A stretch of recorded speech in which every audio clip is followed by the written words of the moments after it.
which way? So many choices.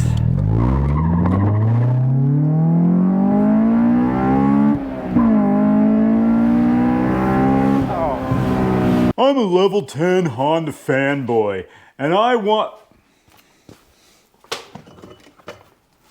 Level 10 Honda fanboy, and I know what I want. I want the best, and I'm ready to suffer for it. I want the best, so I will rearrange my life around my S2000 because the car won't adapt to me. So I will adapt to my S2000. I'm a Honda weeaboo. I'm a Honda boo. This is a giveaway video, but I will talk about the S2000's faults as well as its virtues. Didn't you already give an S2000 away? Yeah, it was last summer. But if YouTube has taught me anything, it's taught me this. Give the people what they want. It's the first rule of business. Give the people what they want. It's not difficult. People will tell you what they want. I got DMs and Instagram DMs, Twitter DMs. I even got a few emails. That was after the last S2000 giveaway. The emails and DMs all pretty much boiled down to, I'm sorry, I didn't win. Tell me if you're ever gonna do another. Give people what they want. You hear me, Honda? 2024 Honda? Give people what they want. Just, Honda, just make the S2000 again. Make it again. This is what enthusiasts want. You did it. For 10 glorious years, you did it. You gave the world exactly what they wanted. Front mid-engine, high RPM, manual transmission, rear-wheel drive, open top. Back seats, none. Make me feel like this is a unique car. A cultivated experience, which we're going to discuss more as this video goes on. But in the meantime, click on the link in the description or go to go.getenteredtowin.com/regularcars. Buy a mug or a digital download and get entered to win this S2000. If you shift an S2000 like a Honda, like anything else, I'm going 35 miles an hour, I am turning 1,900 RPM, I believe in fourth gear, yeah. And you just step on the gas, it just does nothing. So people are gonna get into your car and go, I thought these things were fast. And they're like, not really. They're like, well, why'd you pay all this money for it? It's all in the details. So I could have made that. In fact, I can make that right now.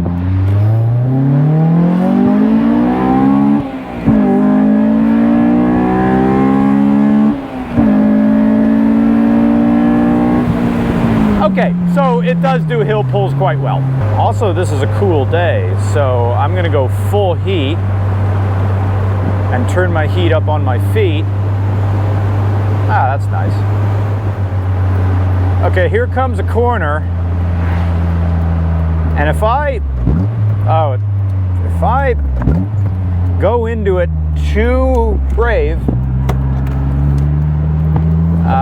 okay, there's some protest from the rear tires.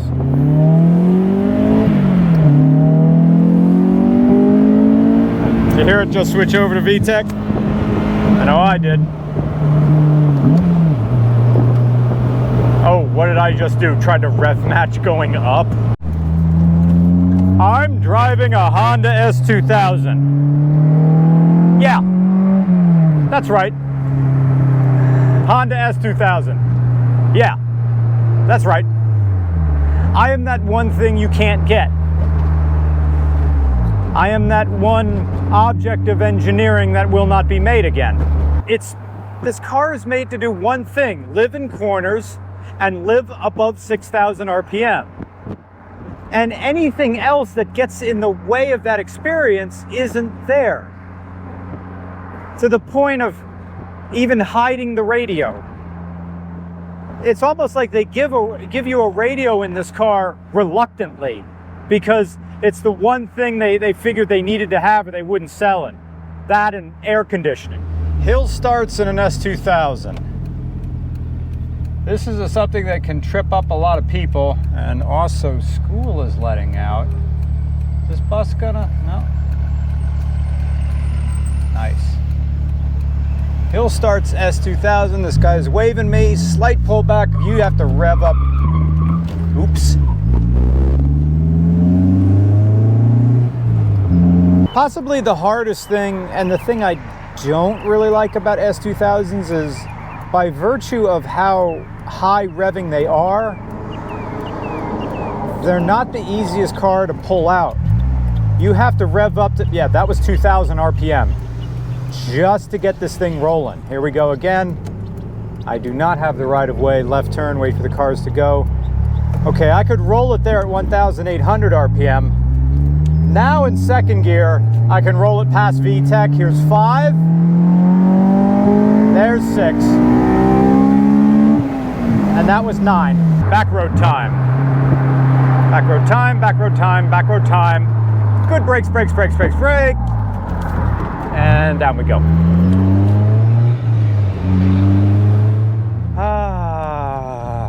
Which way?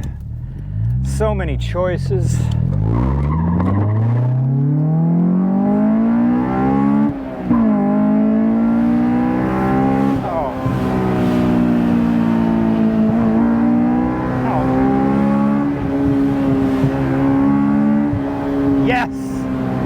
Just more, all the time, more.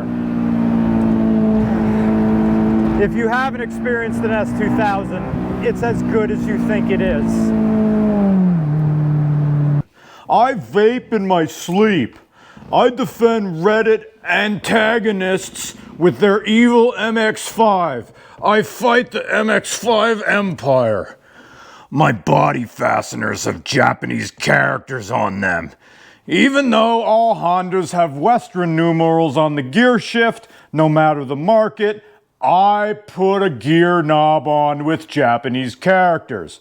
That way, when you don't drive my car, no one drives my car but me. Only I know what gear we're in. Don't worry, I'll tell you what gear we're in. And then, I'm gonna tell you about my Charmander OC. He wears a backwards baseball cap and cargo shorts. He's got a bulge the size of a watermelon. He likes Helldivers and Weird Al Yankovic, and using pool noodles as urethral sounds.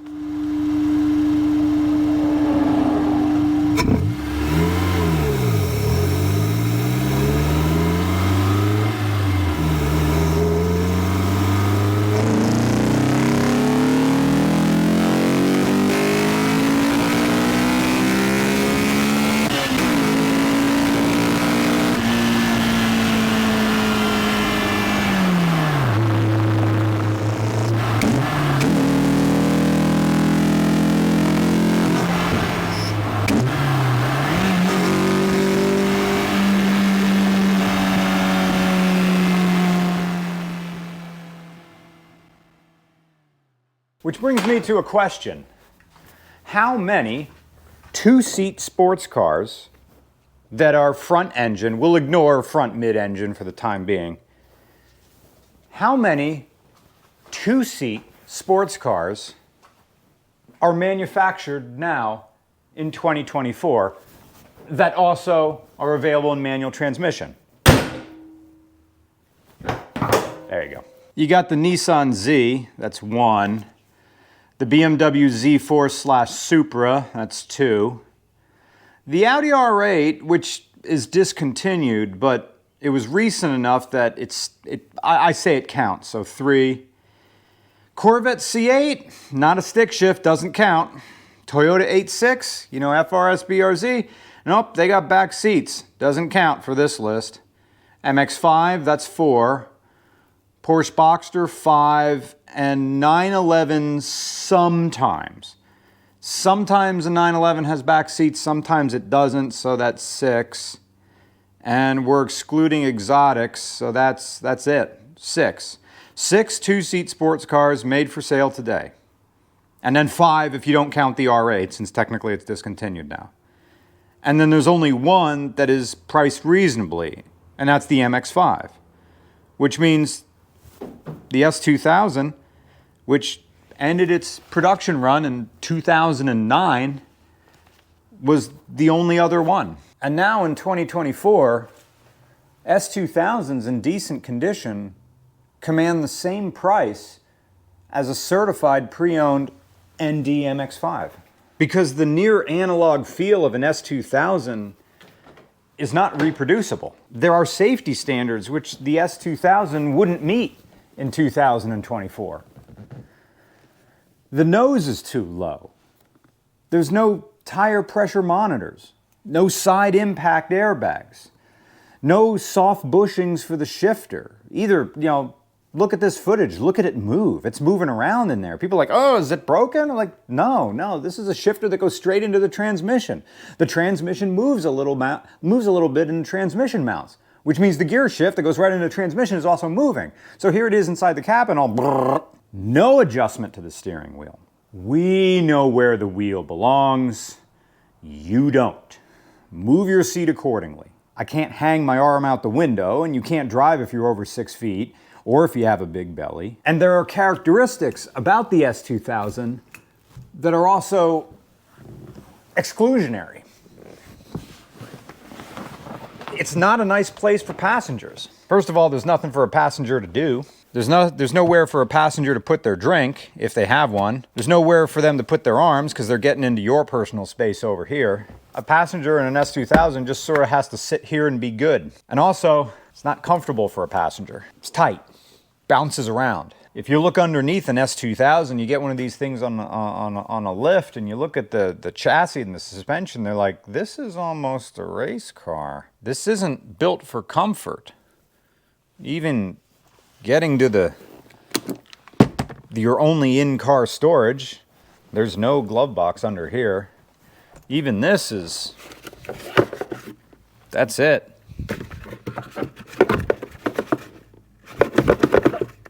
How did this come out? This isn't part of the car. This has lines in it. Someone 3D printed this. Oh, it goes in, but they made it to go in between the lock. A little bit like there, a little bit like this. I want to feel like you wanted me to know that you care. Spare no expense. People will pay for it. Yes, I know there's some parts bin stuff in here, but this is the F20 with a hood that goes like this. Oh, hey, look at that. I know this is like, I'm not hurting it. It's an aluminum hood. One thing I wish it had here was the service position, right? Well, we can fix that. Right over here, get some trekking poles, a little bit down here. Don't need that. A little bit of this right here in the shock tower, and a real fart. Oh, another one. Right like that, and a little like that. Yeah? No? Don't want to go down there. That's where our brake lines are. Okay, we got some space right there. That doesn't work. Oh, right. Trekking pole. Make it shorter. Right like that. There you go. Look at that. Hiking gear works. When you're driving an S2000, Honda boys are going to rev at you. At you. I get it's a term of endearment, but having other people rev at me, I'm always unsure how to respond. Am I supposed to rev back? It's sort of like that old man thing. I think even Nick Mullen talked about this, where old men fake being angry at you on their way to a mild compliment, or they do that, come here, they do that thing to you. You come here. It's like, okay, guy in EG Civic, you just revved at me. What happens now? Oh yes, we both have cars and we both have Hondas. Is your car the same as me? No. You have a commuter car that's fun to drive, and I have a car that's fun to drive. I will say that this start engine button is stupid. This is the very beginning of start, because look at this. Look how show-offy and pretentious this is. Where's my key? Look at this. Your key goes there. And Thank you. Yes, thank you. Good. You assume, and I still do this, after driving S2000s for, gosh, almost 6 years, I still try to start it. And all cars with a push-button start, put them here. Some of them put them down here. Some are here where my four-ways are. Not an S2000. Beep. It's all the way over there by my radio controls that are also there. It's sort of like, why did they put it over there? Is it sort of like a weird Le Mans thing? Like you're on the way inside the car. So like, okay, it's funny that Crazy Taxi is right here and I can talk about this. There was a logic of putting your ignition controls over on the side that's closest to the door, because even if it's mirrored, the idea of the Le Mans start where all the drivers are out of the car and they have to run to their car, Ford straight up did it on these, and like first gen Falcons, although Mustangs aren't this way. The idea is that when you're running up to your car, you open the door with one hand, and maybe your keys are also in this hand, and as you're jumping into the car, your hand goes right there and starts the car. All old fours like this, to pay homage to their racing history. But, 911s did that as well. Also, the trunk, kind of useless. It has a divot. Hey, quarter. Oh, and it's not even a Canadian quarter. Awesome.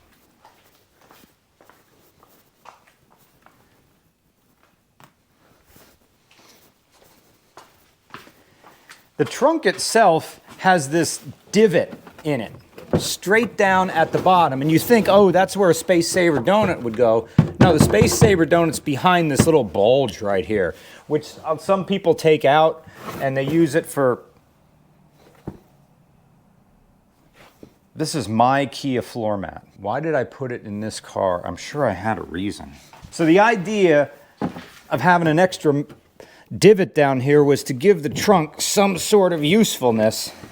And I'll admit, it can hold something and it can hold my camera case, but actual luggage will have a difficult time getting in here. Can I close this? Will I actually fit in an S2000 trunk? Where's the key? Where's the key? Where's the key? That's the Kia key. Where's the key? There it is. Okay. Does the trunk popper work? Does the lock work? Does this... Okay. Interesting. It's unlocking, but it doesn't lock if the trunk is up. Trunk is open. I've also noticed that the roof will not go up unless you're out of gear and not on the clutch. Okay, so that's manual. So no matter what, I'm not getting stuck. Down it goes. Down I go. And oh, my head. Can I close this? Every time I've done this, someone's been nearby that can open it, and right now there's no one here. If I close this, and this automatic release doesn't release, my friend Greg is literally in the bottom of Baja, California right now. Yeah, I just got out of the trunk. Well, okay. Okay, if I hold the button down, this opens. Open it. Get in.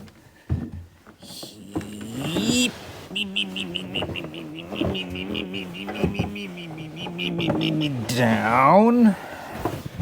Down, down, down. And that.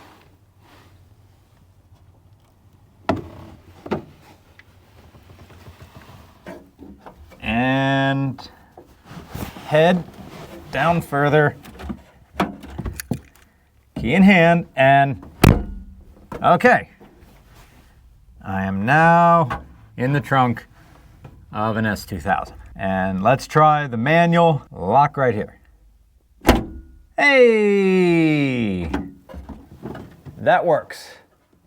Cool. In here again. Lost my hat. Trunk popper. Hey! Awesome. Ooh, in a pinch, you could have someone ride in the trunk like this.